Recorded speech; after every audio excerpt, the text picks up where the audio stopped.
এইটা এই সরকার ফ্যাসিলিটেট করার কাজ। সেখানে কোনো ভুল ত্রুটি হলে বড় ধরনের বিপর্যয়ের সম্ভাবনা, কাজেই সরকারকে সবসময় সতর্ক থাকতে হবে। সরকার সতর্কভাবে যদি ঐক্যমত্যের কাছ থেকে ফ্যাসিলিটেট করে করে এগিয়ে নিয়ে যায়, তাহলে বাংলাদেশে এখন পরিষ্কারভাবে আলাপ আলোচনার মধ্যে ঠিক হওয়া সম্ভব কোন কোন সংস্কার নির্বাচনের আগেই সম্পন্ন করা যাবে, সেটা করতে কতদিন সময় লাগবে, তার মধ্যে দিয়ে নির্বাচন কোন মাসে কোন তারিখে হবে, এই পুরো রোডম্যাপটি আগামী কিছুদিনের মধ্যে তৈরি করা সম্ভব। সব সংস্কার নির্বাচনের আগে সম্ভব না, কেননা সংবিধানের মৌলিক কাঠামোগত সংস্কার করতে হলে নির্বাচিত জনপ্রতিনিধি লাগবে।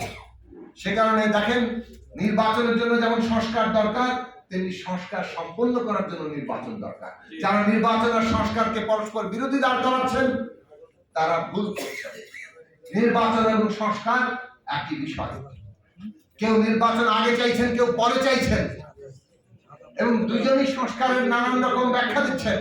এটা আসলে যথার্থ হচ্ছে না। যথার্থ জিনিসটা হচ্ছে নির্বাচনের আগে যে সংস্কারগুলো দরকার, সেটা নির্বাচনের জন্যই দরকার। আবার পুরো সংস্কার প্রক্রিয়া সম্পন্ন করতে গেলেও আমাদের একটা নির্বাচন লাগবে, এবং সেই নির্বাচনের জায়গাতে যাতে আগামী দিনে সংবিধান সংশোধন সংস্কারটা কেবলমাত্র এই পঞ্চদশ সংশোধনী, ত্রয়োদশ সংশোধনী, সপ্তদশ সংশোধনীর মতো না হয়, আদালত চাইলে বাতিল করে দিতে পারে। আপনারা দেখেছেন না, ত্রয়োদশ সংশোধনী করা হয়েছিল, পঞ্চদশ সংশোধনী এসে ত্রয়োদশ বাতিল করে, আদালত বাতিল করে দেন। আবার এখন পঞ্চদশ সংশোধনীকে আংশিকভাবে আদালত বাতিল করে দিয়েছে না? তাহলে আমাদের সংবিধান সংশোধন কি এইরকম অষ্টাদশ, ঊনবিংশ এইরকম সংশোধনী হবে, আর সেটাকে পরবর্তীতে কোনো আদালত বাতিল করে দেবে? সেই রকম ব্যবস্থা যাতে না হয়, তাহলে আগামী নির্বাচনটা হওয়া উচিত সংবিধান সংস্কার সভা নির্বাচন।